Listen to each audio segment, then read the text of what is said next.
And right here I wanted to show a little Easter present that was sent. And right here I wanted to show a little Easter present that was sent to the both of us from Bertha Butts and Ethel Schnabitz. And they're from Peoria, Illinois. And if I can open the box up here. Oh, it's a little confectionery item there. A little candy apparently. I don't know exactly. Can't quite tell. Oh, it looks like it. Huh? Well, it came in this box here.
And welcome back to the Iwar Network Tubecast. I'm your host, Alex G. And with us this evening is the incomparable Matt Riley. Matt, what's going on tonight? Oh, hell of a lot. Sound issues, but we're through them now. Video issues this time. It's always something new. Yeah, I can see myself still paused. It's all right. It takes a second. There's a delay, which I now just fixed. I had like the face. If I don't have your screen up, it will pause you. Like right there.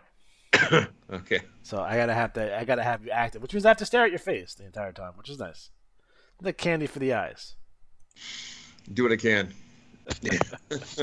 And well, I can show this at any point. I have the merch stuff to show whenever you want. No Q&A for Johnny B. I don't even know we're gonna have one this quick. He's a busy man, first and foremost. Yeah. Yep. Well, doing Johnny B related activities, which I can probably only imagine could be perhaps smoking a nice pipe in a smoking jacket. Well, he's good. Organizing his ascot collection of some sort. Everyone's on vacation at the store, or the office, so. Fresh in his alligator shoes, doing fun stuff. So. Yeah. So. in my head, he comes home from a long day at the IWA and just opens up an adult beverage, perhaps a Jack and Coke of some sort, or what PBR. have you. Yeah, Schlitz malt liquor, whatever he's taking. Johnny B, what's your beverage of choice? Adult beverage of choice. The old fashioned. Is he like a No, screwdriver? he's probably a wine guy. He's a wine guy. I Tastes would like rotten def- grapes to me. I would not be surprised if the players drove them to drink. You know? Kim has the solo cup on the bottle underneath her desk. She pulls it out of the filing cabinet. It's like,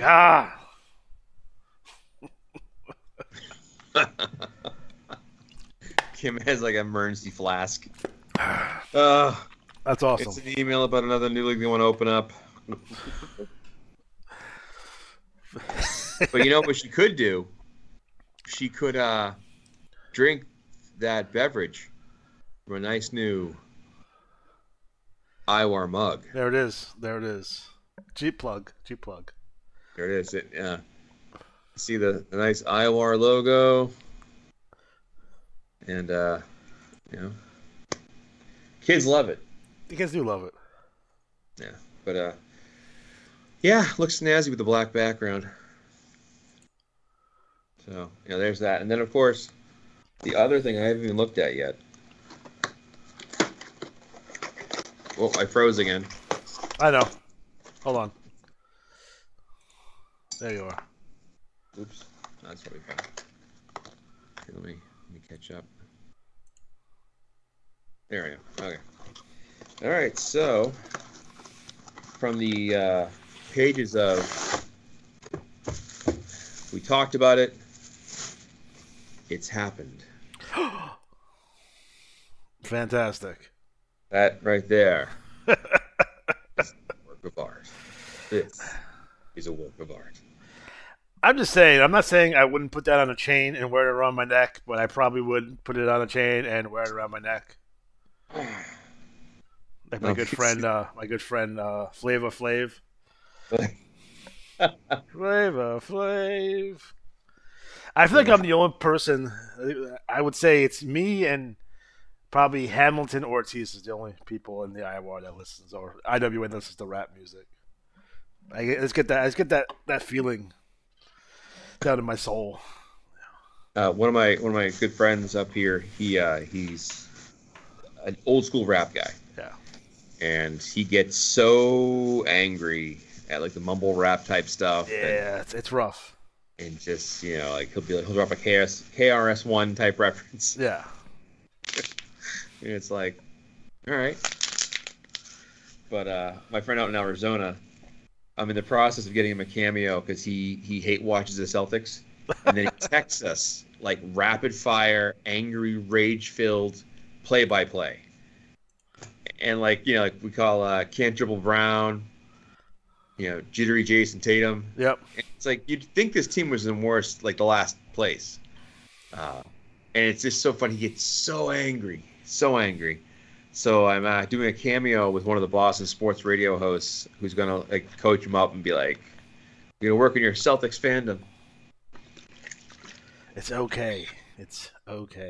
They're in first place. I mean, they got knocked out of the tournament, which no one cares about. Yeah. What is this in-season tournament deal? It's their attempt at making like a World Cup of soccer thing. Like player stops.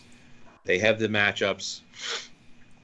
And at making like a Celtics they're fine. Yeah, they'll be fine. But and what does the winner get? $1 million? I think I believe everyone on the team gets like a $500,000 bonus, something like that. Okay, so there's an incentive. Yeah.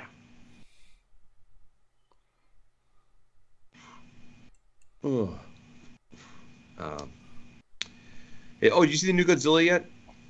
I heard it's badass. I have not. It's my favorite of all of them. Really? That good? Yeah. It's.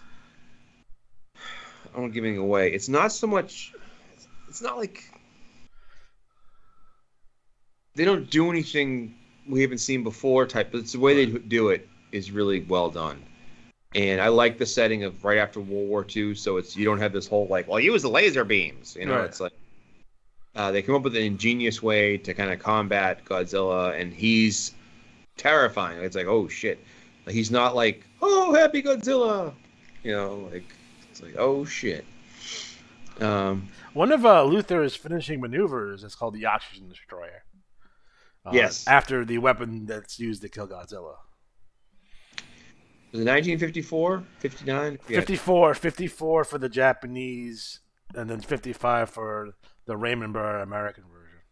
Okay, because I always think about was, boy, that's only like 10 years after the bomb. Like it was pretty. That'd be pretty like close. if movie came out and was like 9/11, you know, like was unlike 2011. Yeah, and they were like, oh, I'm surprised we haven't had a 9/11 movie, to be honest. well, we've had at least the World Trade Center one. Like no, like a legit like action star, like triple A like major studio 9/11 film. Yeah, Probably about firemen. Well, there's one coming out next year called Civil War. Right. Because we had Pearl Harbor, and that's, to me, like, not to sound whatever, but I feel like 9/11 has taken away from, like, Pearl Harbor. Like, Pearl Harbor was a big thing for us for a very long time. You know what I mean? Like, we celebrated, not celebrated, but the Day of Remembrance for, like, Pearl Harbor Day and stuff like that. That was a big deal. And I feel like 9/11 has, like, kind of, like, superseded that, and rightfully so, of course, but like we don't really talk about Pearl Harbor anymore. Yeah. So you telling me the next big tragedy like that happens in the United States, we're just not going to talk about 9/11 anymore as a concept? I don't know. It's weird. I've seen references in certain things here and there. There's a there's a certain faction of the people in this country like, it's an inside job. Yeah. Like, oh boy. Like I had an old friend that she went down a wormhole, not a rabbit hole, a wormhole, and it went from like amusing, like, oh, she's into aliens, that's kind of cool, to like, there's lizard people are real. I want you to know, watch this and realize they're real. It's like, what? No, they're real. Lizard people. You think there are people that are lizards under the skin? And I always want to say, you don't have to believe in like conspiracy stuff. There's stuff going on right in the open. It's like, what? What are you getting? Oh. My biggest thing is that when it comes to conspiracies,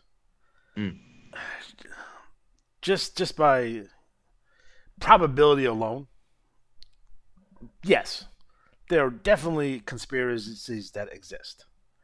To be as arrogant and kind of self-serving as we are, to be like, well, we figured it out, that's a bit much. Dude, there's some sort of global conspiracy about stuff. Probably not. Possibly. People have big fucking mouths. Yeah. Like, shit comes out. It just does. It's the way it is. Yeah, I saw a really good, one of the random things on Reddit I found one time was this, if you had to believe one conspiracy theory was real, which one would it be? And the number one, like, rated one was one, like, you read it, like, that actually makes a lot of sense. Yeah. And it was that, I want to say it was like Miss India won the Miss Universe pageant, whatever year it was. Yeah. And the whole theory or the thinking was, she wore this type of makeup which hadn't been worn before by like in their culture. Yeah. And I'm shortening it down, but evidently the company like paid her to wear this. Yeah. And then there's a theory that they paid off the judges to have her win, because then they had this whole campaign with her makeup, and they became $1 billion company. Oh, I'm sure. You know, like, or whatever, like, but like their sales like quadrupled, whatever it was, like super revenue. Right. And like it was such a huge thing that she won, that it impacted their makeup. It made this whole entire industry like blow up in India. And I'm like, I could that makes sense from a financial standpoint. Yeah. There's no one getting killed. There's probably about 6 people that we need to like really know, like the banker, like the head guy from the company, people on the panel, like all. And that shit that happens probably every day. Yeah. Like just the shenanigans, right? Yeah. I always feel like there's so much that goes on in our country and in the world that like you don't need to believe a conspiracy. Like it's just out in the open. There's things happening. You ever seen that? What was who was that movie with that Mel Gibson movie where he's been hunted because he's like a crazy conspiracy theorist, but one of the crazy conspiracy theories were true, so they're trying to kill him. I think it's called conspiracy theory. Yeah, probably. I really do. That's a weird flick. Came out like the same time like Ransom came out, which is also another weird flick. You ever watch that movie Ransom? It's a give me back my son. Yeah, that was one of the movies I was mentioned the Severance Merchandise break room when we had a VCR in there, and then we brought movies from home, and that was one of the movies. It was that, The Rock, and then an ECW pay-per-view that I brought in that at the end of the deal it had porno on it that no one was aware of. So I don't know if I ever mentioned that story. So I'm watching put wrestling on in break room and I had it on tape, and I didn't know what I taped over. I was like, whatever. So like this, so I eat my lunch, I leave, and I just leave it running. It's just running. Yeah. And some old woman comes in. She's like 85 years old. Oh no! She sits down. No, so the pay-per-view ends or whatever, and it just switches right to porno, right? So she sits there just watching it. Then my boss walks in on this 85-year-old woman in our break room watching porno. And he's like, what the fuck? And she's like, she doesn't know what's going on. She's like, oh, that's interesting. Fucking takes the tape out. Like, oh, whose tape is this? I'm surprised I wasn't fired, but I was like 18, 19 at the time. So, yeah. One of the things that's funny is like people who are older in technology-wise, when it runs that link, that certain age and ability to handle technology versus what you use the technology for. So one of my best friends, it's gonna happen to us too. I know, I'm sure. But one of our favorite stories and expressions is going just randomly go, I don't know. And the reason we say that is one time his father-in-law had a problem with his TV in his bedroom. And his brother-in-law, one of his brother-in-laws, like, I'll take care of it. So he comes out a few minutes later. He's like, you need to fix this. But and my friend was like, what? He's like, well, you have to look. So he goes in, and you know how like in the old days when you watched enough porn, you like locked your computer up or could like choke it. Yeah. He choked his computer out, and it was just all Asian porn, all of it. And you gotta put those on an external hard drive, buddy. That's how that works. Well, here's the thing. So it's on his bedroom TV, and you can't figure out how it's going. So there's this gigantic TV, and everything is like listing all these different things. Now, mind you, his in-laws are from Southeast Asia, so it's whatever. I mean, it was just funny. And so Alan goes, wow. How'd this all get on there? Clearly, it was hacked. And he goes, I don't know. Longest time. It's like our go-to answer for like, just, I don't know. But yeah. It's like my sister who always gives me a computer and it has 7,000 viruses on it. And I'm like, how? Yeah. Why does your computer have AIDS? I don't understand. Well, here's a good thing. My dad the other day, so I got an email from my dad at like 8 a.m, and it's like, hey, can you come to my office and talk about this email with me? And I'm like, what? So I go, Dad, did you send me an email? No. So he got hacked. So like, of course, all the people are calling him and messaging him because now here's the thing. He has like MSN or whatever it is. Yeah. His email, he's got it back. He changed his password, but his email is all blank. Like it's only spam. All the other files and folders are there, but everything's gone. Yeah. And I don't know if either the people that did it cleared it all out to be dicks, or if like the company MSN like locks it for a certain time. I don't think so. I don't think he's getting those emails back. I mean, he had like years and years worth of like emails and pictures and stuff. I tried to get in there and figure it out, and I couldn't do anything. I'm like, Yeah, you gotta back those things up. Yeah. You can back up emails and stuff. That's a thing, but yeah, that's just a rough deal. Yeah, so poor dad. Poor dad. Yeah, but yeah, what are you gonna do? So this episode is a little bit different. It's not so much a tubecast to talk about trash talk or results, but we recently just had our 200th edition of the Iwar magazine.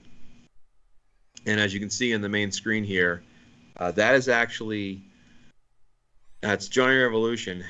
And to give you kind of a quick history of the Iwar. Yeah, why don't you start for those people who maybe just joined the IWA, or people who haven't heard these stories, or who haven't listened to all 160 episodes of the Tubecast. Yeah. Or have yet. So when I came back to IWA in 2010, I said I wanted to do something different, something bigger. And we eventually started this thing called the Gold Rush League, or Gold Rush Report. And it was sort of like a magazine where multiple leagues kind of work together to like establish a world champion and have events and like interact. And when Frank Snow was leaving the BRL, or in theory leaving the game, I went and found Bob Rogers, who was playing, and he and I knew each other from like way back when, because he played in the GML. I've talked about before, back in '87. So he was going to be my new co-commissioner, and he had this figurehead manager called Johnny Revolution, who was, typical, I don't want to say Heenan-esque. He wasn't a Heenan type, but he just, evil bad guy Gary Hart type manager. Yeah, Gary Hart's probably the best. Yeah, best way to look at it. Yeah, the manipulative, bad guy, and that's Johnny Revolution on the cover, and that's the cover Bob did. Bob worked with graphic design, so he did a lot of our covers in the early days. He ignored all of Alex's promos. Like almost was. I started in April. I got no attention from either of you until December. Was it the granny panties thing? Was that what got it finally? No, the thing that got Bob's attention initially is I did these TTs. Luther was a very different character at the start. He was more of a just like I kind of wanted to use like my wrestling historian kind of knowledge. So like he would go around to different notable wrestling spots. So he did a TT from the Double Cross Ranch in Amarillo, Texas. He did a TT from Grenoble in the French Alps. I think he may have done one from Tacula, Mexico, which is not a real place. Like these people, like things you would know about wrestling. And then he did one from Russia, and he picks up the Russian chain, right? Because the Koloffs and shit, right? So he's just cutting a promo and just in Russia, talking about like the Russian sickle and whatever nonsense he was talking about. But it was in a series of TTs, and Bob picked up on it, and he said, "Yeah, this Russian guy Luther," and that's how he became Russian. Yeah, but it goes back to when I used to talk to NWO players. Is like, it's not necessarily what you write; it's what they think of you. So, like, you wrote it, and they perceived it a certain way because you wrote it a certain way, and that's the way people perceive it. It's not that way you want them to perceive it. It's the way that they perceive it. It's the way it is. So I went with it. So instead of me fighting against it or trying to correct Bob or saying, "Oh, I'm not Russian," like some other managers that just claim not to be Japanese, and they're clearly Japanese, Luke. Neil Dragon was clearly Japanese. I instead went with it, and Luther became Russian at that point. But that's a quick aside and sidetrack to the story, so you may continue. Yeah. So the angle we ran with was that Johnny Revolution purchased a controlling interest in the IWA, and Johnny B had to like rally, and there was a whole like war games, or it was war games, it was war games, yeah, where we had like a showdown, and had to like thwart Johnny B's team and all that, and Of course, there was the whole angle with Damian Genesis, who was Rick Riley's son, and just ridiculous. Or he adopted him. That was a part of it too. He forced him to adopt Rick Riley. It was ridiculous. It was fun though. Those are the best storylines. Luther took the fall on that, by the way. Mm. He took the 1, 2, 3, which I volunteered to do.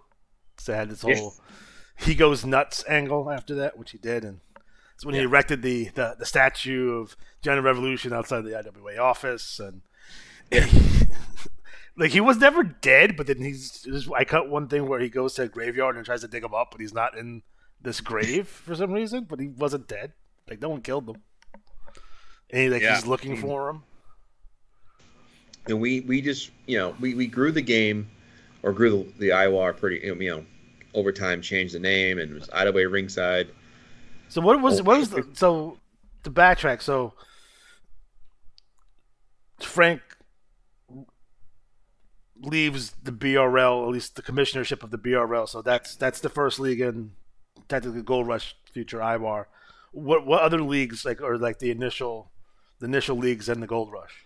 Well, we had there was the BRL, the Bloodbath League, the National Wrestling League, which was the Idaway's Rookie League, and then of course we had the All-Star League. And what the thinking was, we'd have the Rookie League to kind of help new players come into the game, and coach them up and teach them how to play both from strat point of view and storytelling point of view, so they wouldn't just be coming in. Because the way, if you're in the NWL now, you don't know, the way the Idaway used to do Rookie League was they would just wait till they had enough players join the game, put them in a league, and be like, I guess 10, 20 players, whatever it was, and add new players for the next few cycles, and then they'd wait and then open another one. And then it would open up the veterans after a certain while, right? After about a year, the veterans could go in there, and oftentimes veterans would go in and just annihilate the new players. And what would happen often, and I had players express frustration to this over the years, is they would have feuds and storylines with people and doing well, and they're kind of being competitive against each other, and then somebody comes in and is just destroying everyone.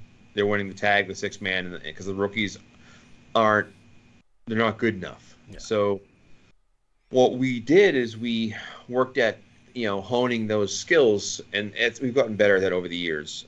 But we've had some really excellent players come through. Yeah, the rookies getting better faster. Yeah, we have the workshop now, so that helps catching on pretty quick. But there was an additional rookie league also. There used to be the American Wrestling League, which was there were 2 rookie leagues. So what they would do is they would split new players between us, and then I think it was when Rich Schwarzenberg was running the AWL. I want to say they hit 100 cycles or whatever, because we were kind of back and forth for a while. And we had a thing called the Cruiserweight title, and that would go to the better champion of the 2 leagues. It was it was a specialty report type thing, and that would. And Rich and his players, they decided to make the league a veteran league, so that they lost their rookie status. I wish he never did that, because the problem was he had a lot of players who didn't want to leave, and that's the thing with the NWL, is that while it is fun and people love playing there, it's also the idea it's like a bunny slope. It's not meant to be for veterans. So you wouldn't see someone skiing the K-12 then going down the bunny slope and it's haha, rookies. And as the commissioner, is one of your responsibilities to get these guys out of there. Yeah, we've only banned one player from that league, and that's Richard King, because he kept sneaking back in. It's not the 35 different bombshell warriors we got, right? Well, that too, but no, we kept having RJ this and RJ that, and I guess he just. I never heard back from him or heard why. And we've let guys come in, especially if guys something came up, and they they left in the middle of their run in the NWL, and we gave them opportunities to finish it out when they came back. Luke's a perfect example of that. Luke, he had Neo Dragon. He was playing, and then I forget what happened, if he got deployed. I think he got deployed, and he had to stop playing, and then he came back a couple of years later, and we're like, yeah, that's fine. And for me, it's more about your comfort level with the game and feeling okay, I can compete, because I've seen. Were you there when Lars Loki was running around? No. Lars Loki was in the NWL for about 6 cycles, and he was league champion. Like, and then like he won tag, he won like he was just winning. And he was a former player, and I was like, well, do you want to stay? He's like, no, I'll go to the BRL. Well, then he went to the BRL, and he didn't win anything, and he quit the game after like 5 months. He was like done, and we don't want to see that either, you know. So there was the Bloodbath League, which was kind of the hardcore type league. Yeah. And also one of the oldest leagues, like the ASL, BRL are both like in the BBL, 3 of the oldest leagues in the game. So now, were they picked for a reason, or like did you know the commissioners there prior?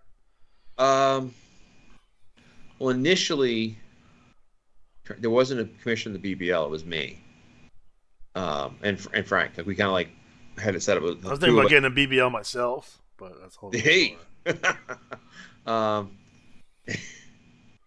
I actually like the fact that the BBL's women's division is called BBW. It's funny. I looked at one big booty girl on the Facebook reel, and now my Facebook is inundated with big butts all over the place. Yeah. Like a TikTok algorithm. The preacher was like, oh, I don't know why I see all these women, underage girls in bikinis. What? No. So we wanted to kind of leagues we could go into, and there was a commissioner in the ASL, but he had stepped down, like abandoned it, so we kind of stepped in. And then he wanted it back, and we were like, nah. So that got kind of nasty for a while. Yeah. That was kind of the first real skirmish we had where players were like, whoa, because we were setting things in place. We were putting limits in place, and that wasn't a popular thing.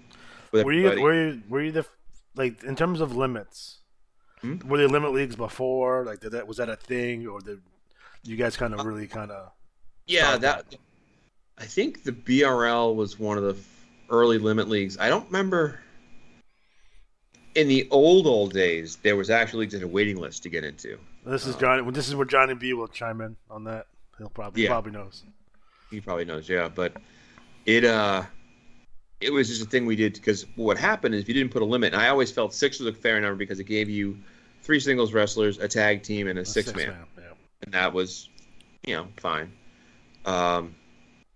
But not everybody wants, and plus over the years I figured out how to play with fewer players. Like if I was going to do it again, I probably would have done like 4, 4 or 5. That's a good number. So we went and kind of built this, and we were running it, and it was doing pretty well. And then we started getting some traction, and we added, I think it was the IWL first. And IWL was from scratch.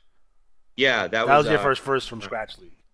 Yes, Ryan. It was funny because he got a lot of flack for it because he didn't, he dared to design it without conferring with the veterans first. He just had an idea, and he had been a commissioner. Ryan had been commissioner in the Union Express League, and I think the original Black Ops League. And he had players that like followed him over. Yeah. And when he started this league, and the independent wrestling was just kind of like an old school league. That's the intention. And he had James Ross as his, commissioner figure, and there was a lot of good about 7 or 8 players that came over. So you had a good core.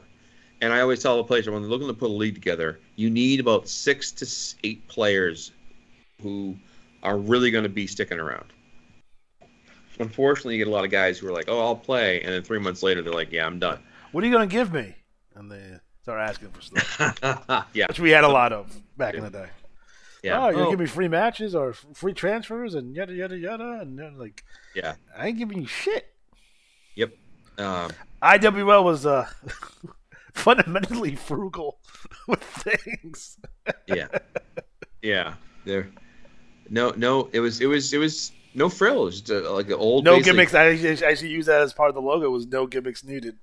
Yeah. The stable initials were not there. It was old school feel. And no, I think it was that, and then Will Wisdom took on the Texas Death League, your favorite league. TDL? TDL. Love those TDs, Ls. So CWL somewhere around that time frame also. CWL, yeah, that was Andy Koenig went in there and took that on.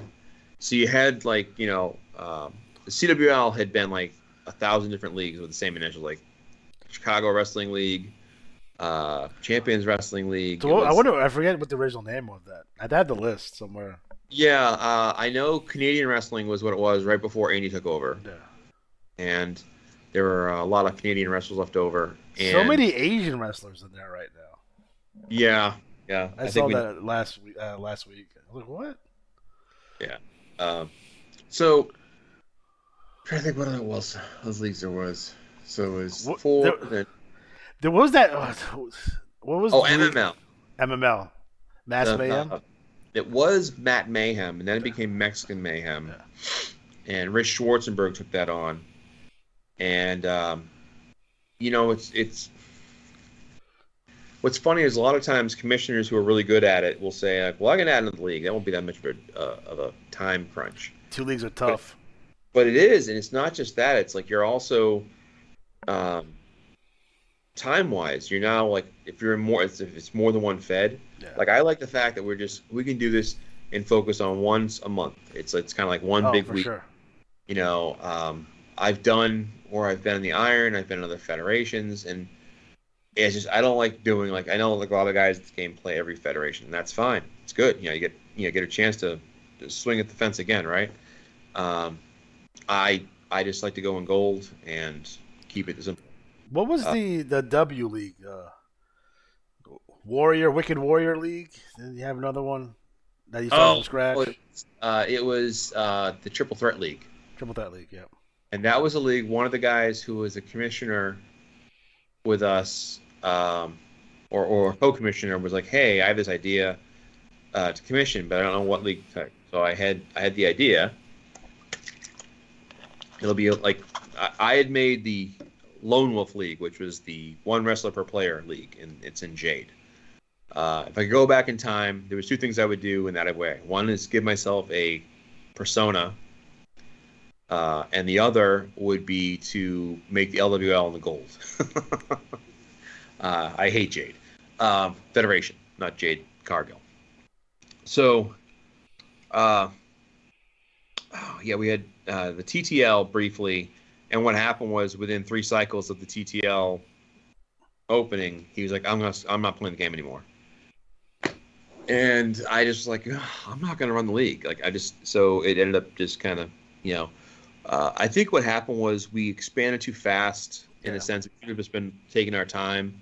We probably didn't have to have the TDL in there, the TTL, the MML, like adding CWL was fine. I was the one that pushed for contraction. Yeah. And we eliminated like everything. Yeah, and we did cut it back. I remember when we did, we were like, it's like it's a win. It made us stronger because it took all the good players and concentrated into the core leagues. Yeah, and some of the guys were like upset that we didn't have their league still in there, and in the game over the years I've played in a lot of different leagues, and most players have. It's very rare of a guy who's like there's a couple guys in the IWL that I know have only been in the IWL. Yeah. It's like, okay. So let's go back and who are the players in terms of, because this is before me. So who's around, and it's you, Bob, Andy, Rich. Who else is in that group? Well, Will Wisdom was his player's name. He always preferred to use a pseudonym, so I always used that. And Will Wisdom's avatar was Gary Hart. Yep. Yeah. John Stevenson from California. One of the things we did before the Iwar, that was kind of our test run as far as could we make this work, was the Mid-Atlantic Regional League, MRL, was floundering. So I had this idea, what if we went in there and the 4 of us worked, and it was Bob, John, myself, and Andy Koenig. And I was the international commissioner, Bob was WWE, Andy was NWA, and John was AWA. And the idea was we would use the same kind of formula. So for those who don't know, the Mid-Atlantic Regional League was one of the most popular leagues in IWA history. And what they did is back in 2002 or 3, whatever it was, they launched it. They titled Master List. And what you did is you claimed 80s wrestlers, but they weren't like Hogan was banned. It was essentially like a NWA, AWA, like non-WWE type thing. And what we did is we had these 4 divisions, if you will, inside the league. So when we started it in 2013 or whatever it was 13 I remember because, or 12-13 because I had Lasertron, which was a Leotari and a mask there at the time. Yeah. And I had Lasertron because he was the stupidest 80s wrestler I could think of that no one ever took, which always baffled me. I'm like, how could you not take Lasertron? Hector Guerrero, by the way, for those of you who don't know. And I also did something else that angered some of the old veteran players. Is the wrestler I had there? I had the Rogue Warriors, I had Lasertron, and I had the Incredible Hulk Hogan. Oof. And he was Hulk Hogan if he had been evil and stayed evil, and he was a blast to write. He was such an a-hole. I had this whole thing where he went to a Thanksgiving dinner and beat up the homeless people, and he was just a bastard. But he played himself like the ultimate male, kind of like the Thunder Lips thing. But it's like what happened is, and I've said before, like people brought up over the years, like I brought up the idea of an ECW version, is you have a very niche field. Yeah. And some players who are like really passionate about that era, that time frame, and other players who are like, I never watch, I don't care. Like my wrestling kind of starts in like 82, 83. That's when I first started watching it really. So before that, I know of it, but I don't have the same attachment. And there was a thing I saw the other day, and it was someone talking about a post about the Star Wars series and how someone loved the original series, and their kid loved the one with Rey. Yeah. Like the first one with Rey. And it's like and I think of this that way all the time. Like everyone's first cycle in NWL or in the IWA is that's their experience. Yeah. So we have to make sure we put forward, because some people will say to me like, "Oh, you guys repeat a lot of the stuff in your bulletins. You put the same," because somebody's seeing that for the first time. And number 2, read the damn bulletins, because more times than not, the questions we get, they're right there in the pages. And as the commissioner of the NWO, it was always a responsibility to make a impactful commission report, because it's literally someone's first experience, like almost every cycle. Yeah. So that's something to keep in mind. Yeah, I remember we got heat one time, because we were like, "Oh, you're setting the bar too high for the game." You said the expectation's too high. I'm like, sorry, your leagues are shit. Like, I don't know what to tell you. Yeah. So what we did in the MRL, it worked pretty well, but I thought we could do this at a bigger level, and that's kind of what made me realize we could make this Iwar thing work. And it really is a matter of the work people put in, and we lucked out with some of the players we got. And I think the one thing I wish I did a better job of, the third thing, is recruiting people to take on like some players went off like Seth, or even guys recently like Ryan and you, and went on to take on these other leagues. And it's like I should have been more forceful about, hey, who wants to try this, help out here, because I always think your point about kind of cutting back and having a stronger set of leagues, and we're at a point now where we have the 6 leagues, is you need to have a little bit of a balance, because what happens often is the BRL and IWL are so tough that players can go there, and if you only have wrestlers there, you're kind of going to hit or miss. But if you play in the WTL, CWL, which are kind of rising, CWL is getting harder, faster, it gives you more chances to compete and win, hopefully. Yeah. But I think back then, I think about some of the players we had, in the BRL early years, if you will, or 2011, 12, 13, it was I'm trying to think of some of the players. Mark Duchesne was a big name that came in.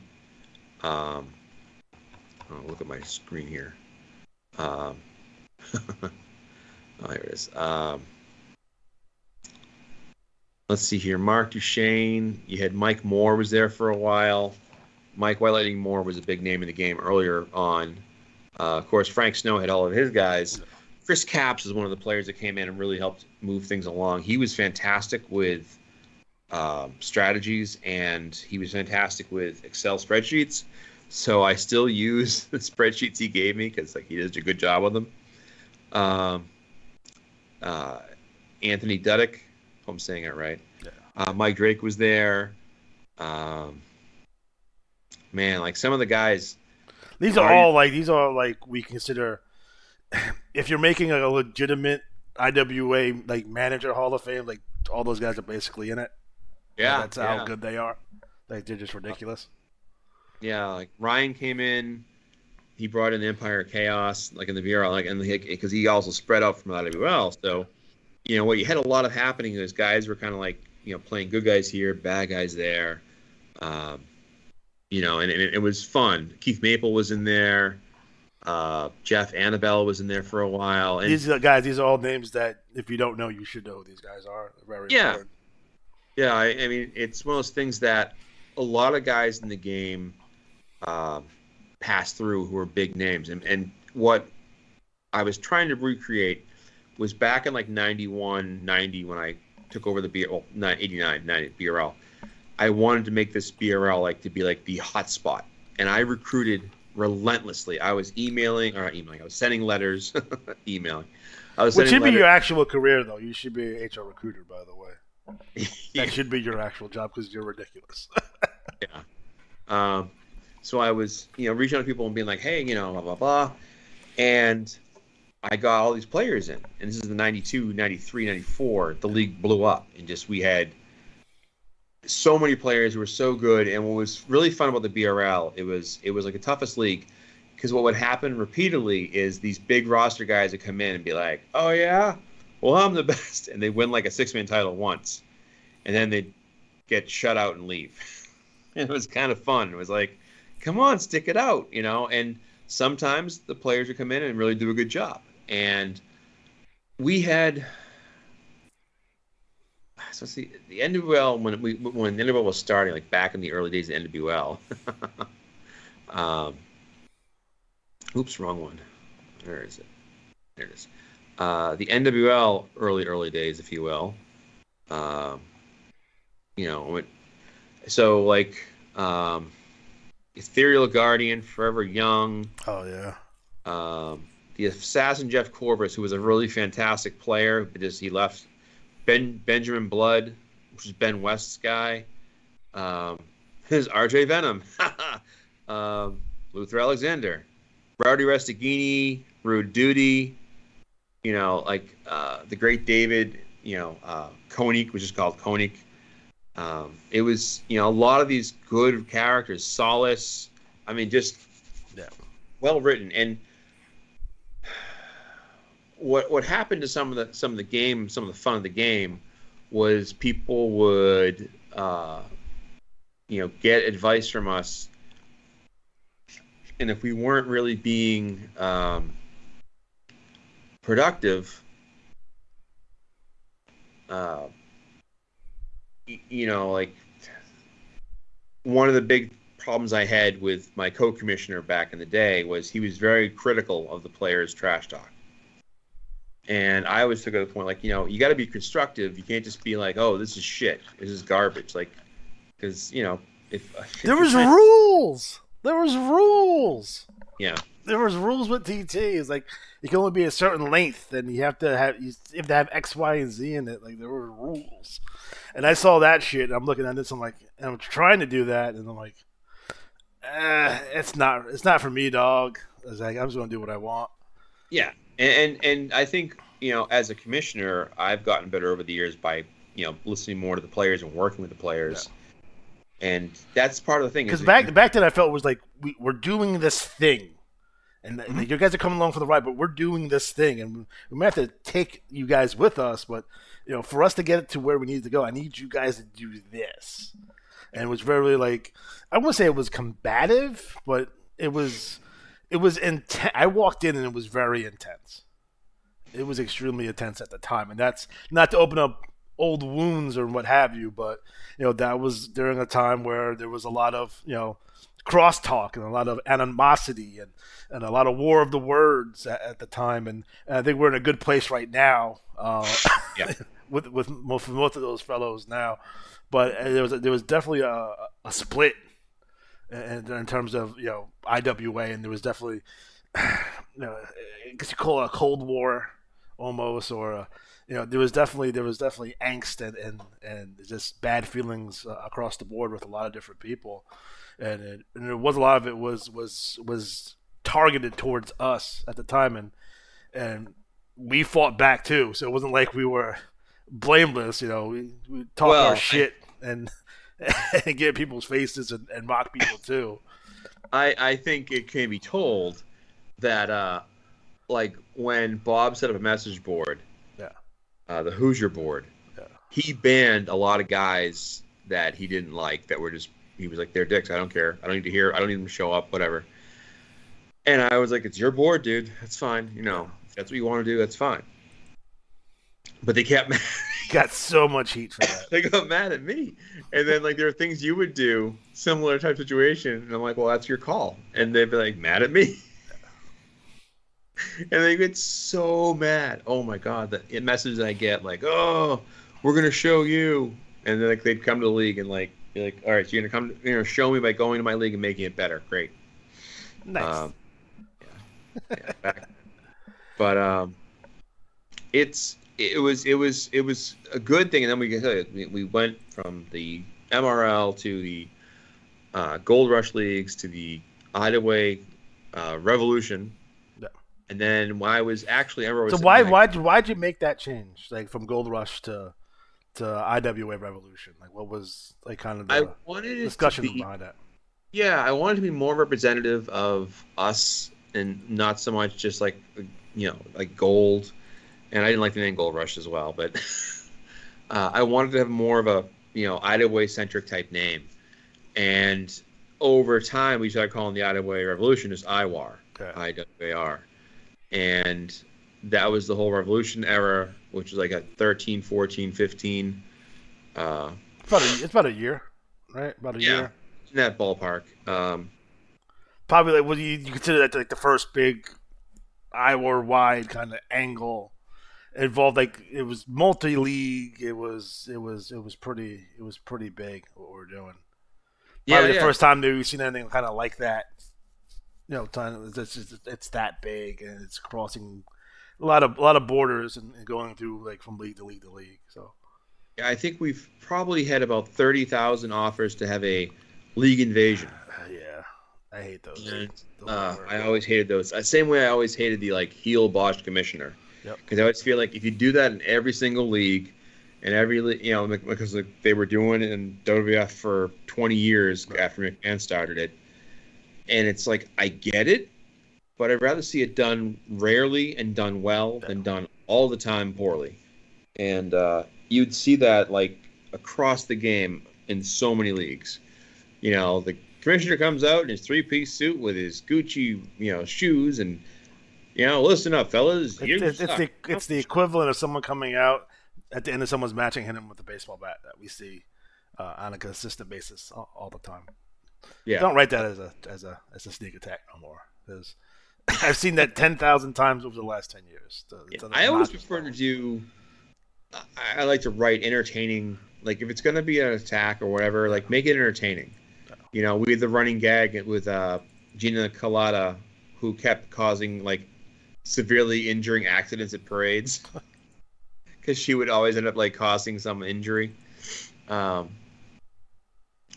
there's things you can do. But anyways, it's we kind of built that and got it running. Then we expanded, and the side effect of the expansion was 2014 was we had like massive events. The Johnny B Cup was 250 something wrestlers. It was massive.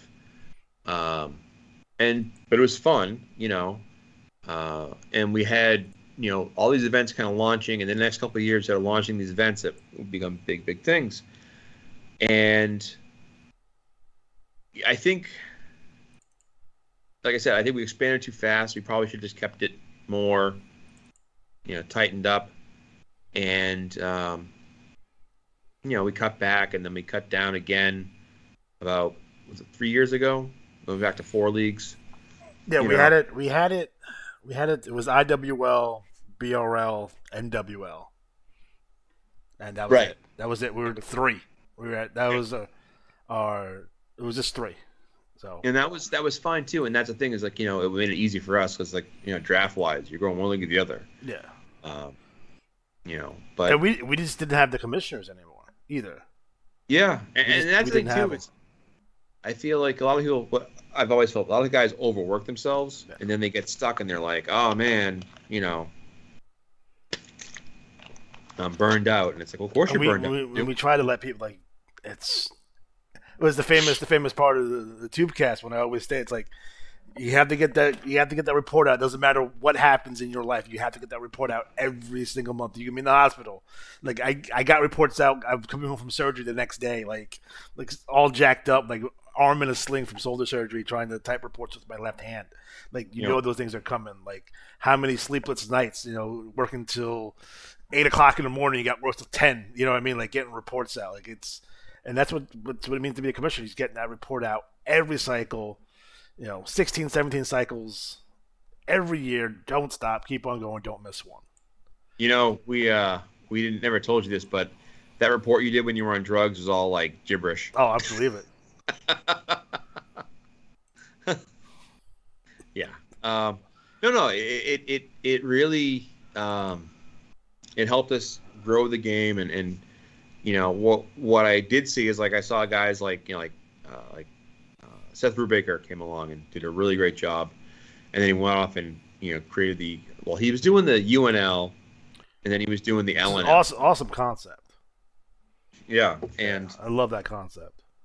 There's UNL still going strong, very competitive, and that's the thing. You want to make sure that like if you have a good concept for a league, I'd rather see you do one league extremely well, and just give it your all, than have like 4 or 5 leagues and just be like, really not enjoying yourself. And I think, like some guys, I think they think the Iwar is like really easy to do, and you agree, it's not, but it's also because we have lots of players, lots of input. It makes our jobs easier the more input we get, and so I'm trying to think. So I jump in. I jump in the story in 2013. So I don't know if I told the story. I mentioned this in earlier. I had my gallbladder. My sister would visit me at the hospital. Welcome to UWA Wrestling, ladies and gentlemen. PWI that matches in store for you today. We'll have our first Here you go. match Read right this. after this.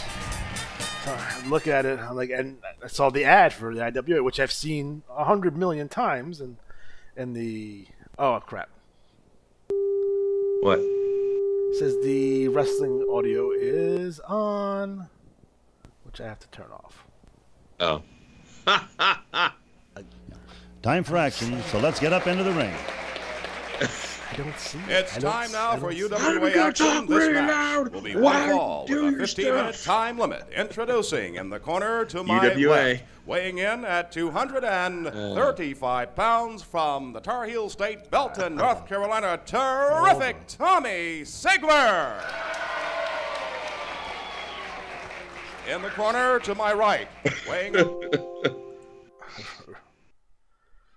So I'm just gonna remove it for now, because of whatever reason. I can't control that audio. I probably figure it out after I tell my stories. So as I was saying, so I jump into the NWL in 2013. I'm in the hospital getting my gallbladder removed. My sister chucks me a issue of PWI. I've seen the IWA ads for many years. I had a lot of issues with PWI. Saw it, did a boxing game when I was a kid or whatever. Never kind of give it 2 thoughts, in terms of, whatever. So look it up online, like, all right, cool. I actually cut the thing out of the magazine and send my money cash, by the way. So I cut the magazine up. I send it to good old Willowick, Ohio, and I'm off and running. And I get my bulletin in the mail. and we're kind of off and running. And I remember having a difficult time naming my wrestler. What was the name almost? It wasn't going to be Robert Race, but it was going to be something Race. Either start out with Race or end with Race as a name. Just kind of like after Harley Race was the concept, and I'm just like scrolling through names, like I'm just trying to figure stuff out. And Lex Luthor, right? Luthor Alexander is Lex Luthor backwards. It's spelled the same way. So that's where Luthor Alexander comes from. Like, oh, that's interesting. I like that. My name is Alex anyway, so it kind of fits. Threw that in there, and I sent it, and it was like, okay. So I saw the report. It was like, oh, I'm pretty impressed by this. It's pretty cool. Keep on playing, and then I see the message boards a couple of cycles in. Get on that. Listen to the original Iwar podcast, which they didn't mention me at all on them. which we do have to find that audio somewhere. There's actually audio that somewhere. I like to listen back to those shows again. And off and running, I think where I come into the picture is I was the last man standing left in the NWO. I think you had I think Bob had left, and you had a commissioner by committee. Yeah. At the time, and I kind of just chime in at like, hey, listen, I want to do this. I want to write a wrestling TV show. So what I was going to write was going to be literally the most boring episode of Superstars it was just going to be squash matches. I was going to write Superstars. Luther Alexander takes on a jobber, and we get context. It was a way to kind of recap the league within these matches that I was writing. I was doing match write-ups for TV shows. Kind of like talking about their feuds, but in the context of the match, as like Superstar beat up a jobber, and I would go through the bulletin and find the matches where they fought an inactive wrestler or a jobber, and just write these matches. And I did it for a couple of cycles. It was called NWL Main Event was the name of the show. And then I guess my co-commissioners, my co-creative team, they all left. And I'm kind of just sitting there like holding the bag. I'm like, I don't think I even asked you. I think I just sent you a report one day. I'm like, here's a report. I was like, oh crap. You're just happy that you don't have to write it. You're like, I can't take on another league. He's here. He'll just do stuff. I'm like, yay. Like, he's doing stuff over there. Let him do what he's doing. And I think one of the big things I did from the NWL perspective, number one was manage the people, because that's what I do for money, is I manage people. And I took away the written restrictions on everything. So I made it a free-for-all. And I guess the first thing I said is do what you want to do, but just make sure it's good. And we went from there. And NWO kind of exploded like right after that too. It was like we had like this good core before, and it was one of those see the it always happens in NWO. It's like you lose everybody, and then you're like, oh no, what are you gonna do? And then all of a sudden you get really like 10 new good wrestlers that come in that are fantastic TT, and you're like, holy crap, it's fantastic. And NWO like really took off after that, like exploded. I think it was a mixture of getting a lot of new talent in, and then the stuff that I was doing. Do pay-per-view write-ups, like it became a fully functional, fully realized it was a league. Like it was almost ran just like a vet league. It wasn't necessarily any different. And in a lot of cases, Matt mentioned earlier, is I was doing more, and so setting expectations high, and that's where we got a little heat, because like it's unrealistic. You can't other leagues and other commissions can't do that output that I was doing at the time, because I literally had nothing else to do. If you remember, I fell off. A year in, it was probably a year and a half into the NWL. I was at work, and it fell from the ceiling at my job off a ladder, Hardy Boy style, through a table. Literally a table. I went through a table. Yeah. And I was out. So I was sitting at home, getting better, but all I do was work on IWA stuff all day, like 12 hours a day, every single day. So my output was insane, the amount of work, because I did nothing else to do. So, and and I did it from a wrestler's perspective. I wanted to break some new ground here, and I think Luther was the first multi-league. I wanted him to be branded as the first Iwar star that I put him in every single league. So Luther, which is something that I think there was like a rule, but not really, that you can have the same wrestler in multiple leagues. That was the kind of an unwritten deal that you would have to be a new wrestler. That, I think I got some sideways looks from when I started entering him in. To like, he's in every Iwar league, he was just in it, and then causing havoc and shenanigans. But he gave a level of continuity between what he was doing, and he was the only active wrestler I think at the time. And I don't know, Johnny B would maybe know that if there was ever an active wrestler that was also a commissioner at the same time, because he was a wrestler who was a commissioner, and that went back to there was a time during that time in year 2014, 2015. That one of the things that managers would like to do is have their wrestler beat up the commissioner or whatever authority figure. It's very Steve Austin-ish, right? So it doesn't matter if your commissioner was a babyface or a heel. Like, they were constantly number one, disrespected, browbeated, and beaten up on a consistent basis. So I made Luther the commissioner because it's a good chance that he's going to fuck you up. Like, you're not gonna fight this guy. Like, he was the guy. He was the IWL champion. Like, he was, and he would fight dudes. Like, he would have matches in the NWL. We would do interpromotional matches. So I would sign interpromotional matches, and he would be like on a pay-per-view with someone who talked shit to him. He was like, "Oh, I want to fight you. I'm just gonna beat you." And we did that for a while.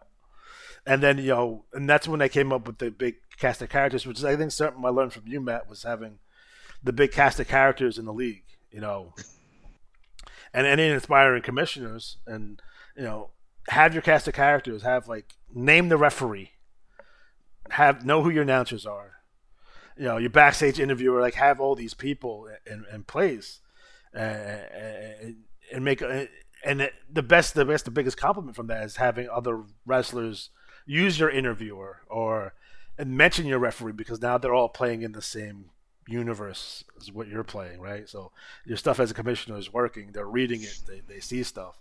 And that's all. That was, again, it kind of set the stage of similar to what they were doing in the IWL, CWL, BRL at the time. So when the rookies came in, they were ready to go, especially from a creative and TT perspective, because we were turning out great TT wrestlers for a good 3 years that were second to none and rival anything that we were doing prior to that. But I think it all worked out, and then we just kept on pushing it, and I go back to the big roster versus small roster debates that we had at the time, and some hurt feelings, and getting wrestlers named after us. By the way, we're getting jobbers named after us in other leagues. That's fun. But I think it really takes a turn. The big thing became, as a commissioner, as the Iwar we started with the engagement of the managers. So you see the rise of, and we don't really use it that much. We probably use it less than we should, but our Facebook group, that exploded. And that was a big thing, and being able to communicate in real time to the other managers, that was huge, which evolved now to the chat rooms, or the group chats now that we have, and then the launch of the Tubecast, which was 2016. So 3 years in, that's when we launched that Tubecast. Yeah. Oh yeah, and the world changed. I think it did, and we didn't know what going in. If you listen to those early Tubecasts, and I couldn't go back and listen to it, but I would recommend anyone to see how the evolution of it was. We were very I would edit the shit out of those shows. So it'd be a half-hour show, and the original show was an hour and a half. Yeah, I remember that. And I used to cut them.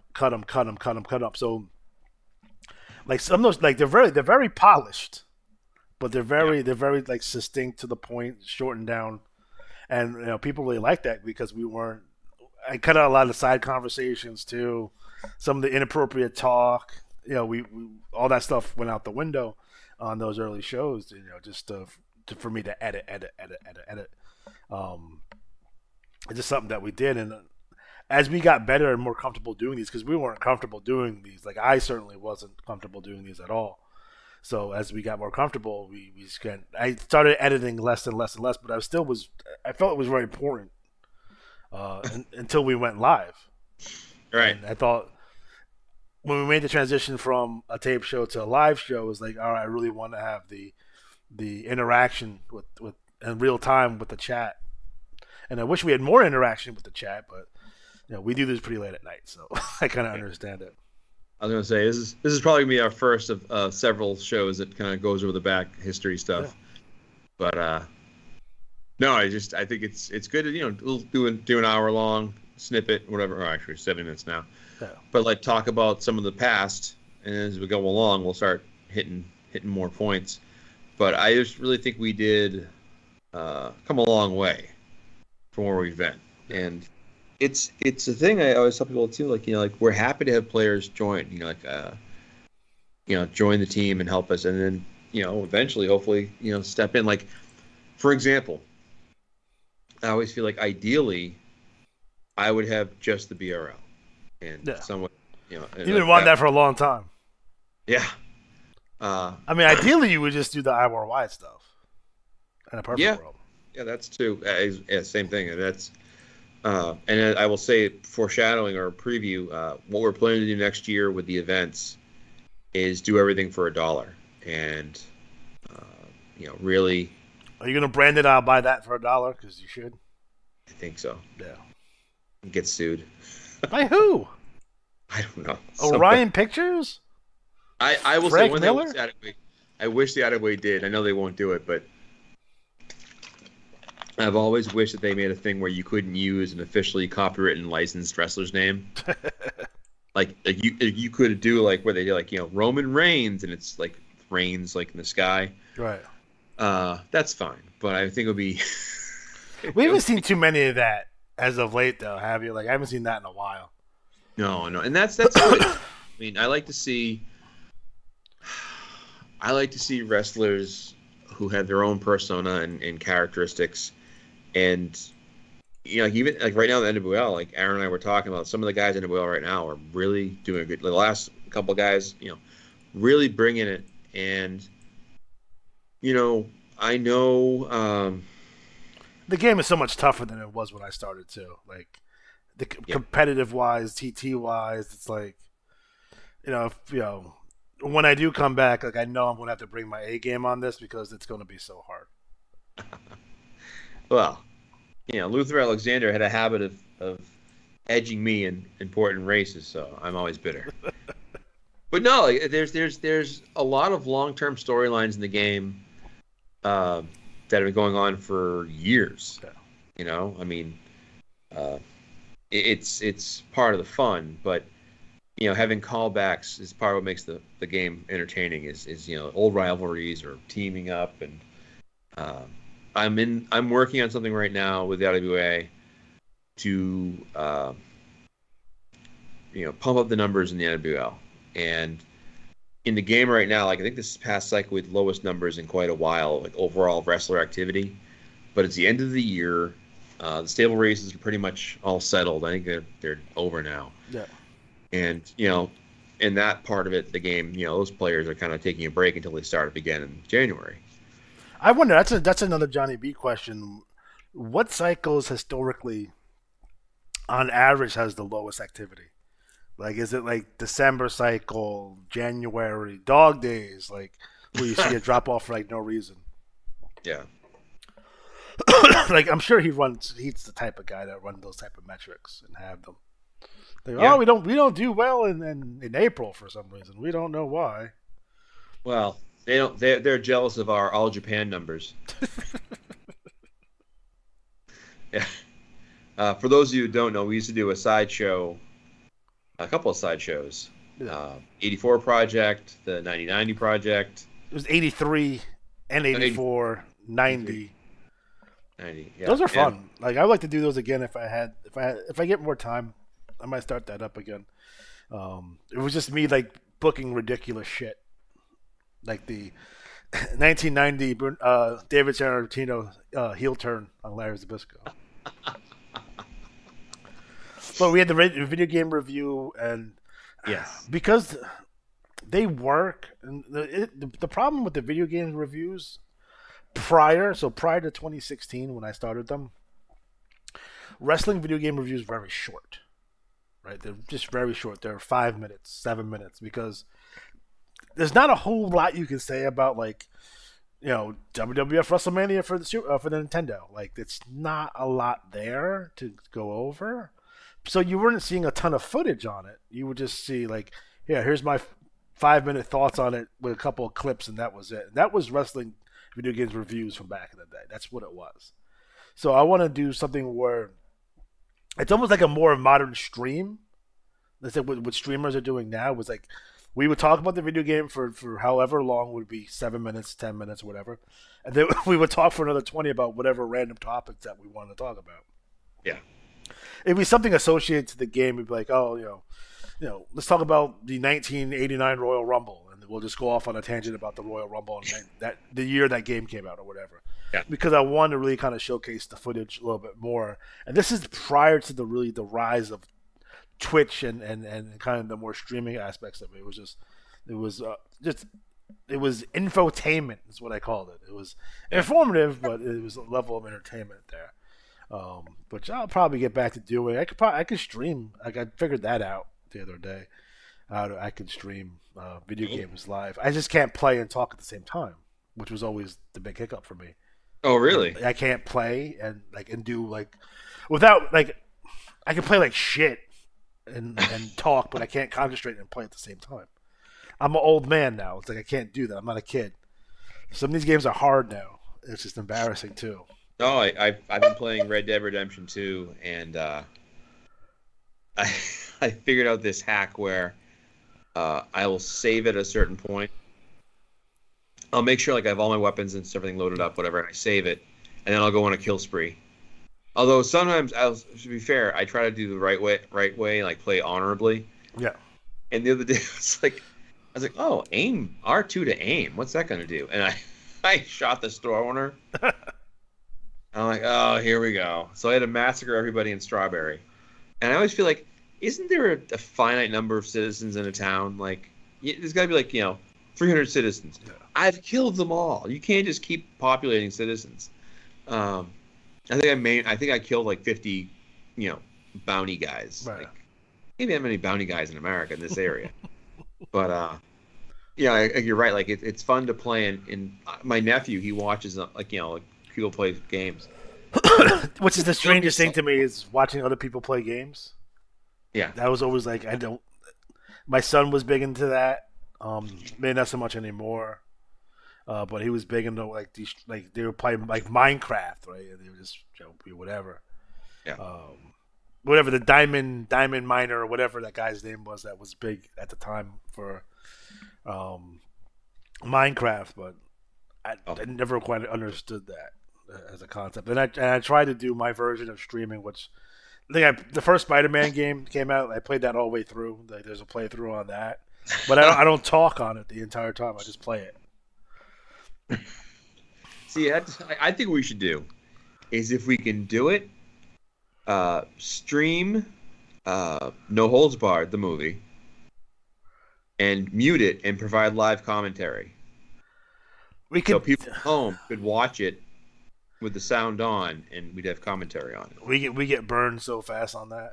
Like, really? We could do the commentary on it. Like, we could do the commentary track, but they would have to figure out how to watch it. Which I believe it's on Peacock anyway. So just watch it. Just watch it on the cock. You'd be fine. I've still never seen it. Just shut up. Never seen it. I'm actually going to send it to you. I've seen clips of it. I'm going to send you the whole movie because it's fantastic. From it's Vince writing about Ted Turner. That's what it is. That's what the movie's about. Because Vince and Hogan wrote the movie. I don't care what anyone says. They rewrote the entire movie. Hogan's love interest almost gets raped like twice in the movie. Like, it's insane. Huh. The little brother's name is Randy, which is not a coincidence, clearly. Right. Named after Randy Savage, you know. Zeus dies. He kills the man in the ring. Like, Zeus dies. Wow. Yeah. Spoiler alert. Zeus I'll dies. have to watch it. I will, but And you have to watch the match in the movie. So you have to watch No Hold Barred. It's the match. So for those of you who don't know, in 1989, that they did a pay-per-view when No Holds Barred went to pay-per-view, and they had a match after the movie, and it was Hogan and Beefcake versus Zeus and Randy Savage inside of a steel cage. A tag team steel cage match, which doesn't work under WWF rules because there's no pinfalls. yeah. So if you leave the ring, then you leave the cage, then you're 2-on-1, and it fucks up the whole match. Zeus was supposed to be the rumored to be the opponent, the original opponent for WrestleMania 6 for Hogan. Really? It was supposed to be Zeus and Hogan and Earthquake and Warrior. Oh, okay. And if you watch the TV leading up to that, you're like, oh yeah, I can see that. Because as some people may or may not remember, Earthquake debuts attacking who? The Ultimate Warrior. And then when Warrior wins the belts, he's not feuding with Earthquake, the guy who attacked him. He's feuding with Rick Rude, and Hogan gets Earthquake. Oh, yeah. And then after Rick Rude, the Warrior has no opponents for the rest of the year, and he is the sixth man, and a six-man feud with the Road Warriors and Demolition. He's not doing anything the entire, like, he has, like, one Saturday's main event match with, like, DiBiase, and that's it. That's his title run. Ridiculous. So, guys, if you want to learn more about the history of the Iwar, you can listen to some of the earlier shows. I think we actually have some specific ones that are dedicated to this topic. We'll probably do more of these as we get specific topics as we go along. And if you have any questions, if you want to learn about the history of the Iwar or IWA in general, just leave your questions in the comment box, and we'll circle back to those. And if you want to know, like Matt, what was the name of your first wrestler that you ever had in the IWA? We can answer those questions for you. That's right. All right, cool. All right, guys. So again, I'm still working on our audio and video issues. Get the Iwar clock and the mug. Oh, and I forgot. Oh, he's taking off his clothes. Nice. The Iwar tank top. Iwar tank top. Air shirts. I'm just saying, I will give someone $100 if they get an I Dig That tattoo. Nice. All right. All right, ladies and gentlemen, have a good night. So for Matt Riley, I'm Alex G. And